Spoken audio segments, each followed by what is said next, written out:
यवतमाळ वाशिम लोकसभेच्या उमेदवारीचा अर्ज भरण्याची प्रक्रिया सुरू असताना आज अपक्ष उमेदवार मनोज गेडाम यांनी 12,500 रुपये चिल्लर रक्कम नामनिर्देशन पत्रासोबत निवडणूक विभागाकडे रक्कम भरली आहे। 12,500 रुपये हे चिल्लर स्वरूपात आज निवडणूक विभागाकडे सादर केले आहेत। त्यामुळे प्रशासनाच्या कर्मचाऱ्यांची दमछाक झाली आहे। त्यामुळे त्यांनी ही रक्कम स्वतः मोजून निवडणूक विभागाकडे सादर करावी असे सांगण्यात आले आहे। सामाजिक कार्यकर्ते म्हणून परिचित असलेल्या मनोज गेडाम यांनी लोक गुरुदेव या टोपण नावाने ओळखतात।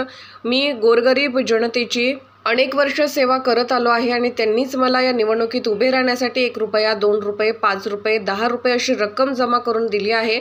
त्यामुळेच सामान्य जनता माझ्या पाठीशी आहे। त्यामुळे मी ही लोकसभा निवडणूक जिंकणार असे त्यांनी सांगितले। जनतेने दिलेली रक्कम मी इथे जमा करण्यास घेऊन आलो आहे असे मनोज गेडाम यांनी सांगितले आहे।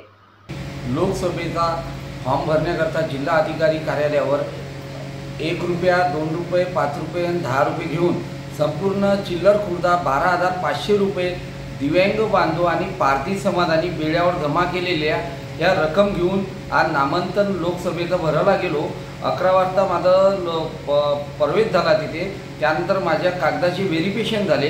त्यानंतर मी पैसे भरायला खुर्दा घेऊन गेलो, परंतु संबंधित विभागाचे जे पावती देते, नामांकन पत्र म्हणजे पावती दिल्या जाते, त्यांनी माझे पैसे 12,500 रुपये मोजून असूनही माझं फॉर्म त्यांनी स्वीकारला नाही। काहून का तेवढे पैसे मोजण्याकरता ते टाळाटाळ करत होते आणि त्यांना पचिना फुटत होता।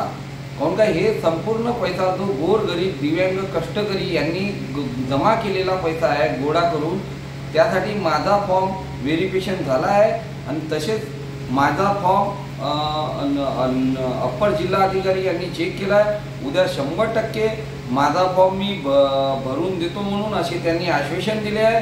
नाहीतर उद्या मी जिल्हा अधिकारी कार्यालयामध्ये ठिय्या मांडणार आहोत। काहून का लोकशाहीमध्ये मला सामान्य गोरगरीब दिव्यांगांचे प्रश्न मांडण्याकरता त्यांचे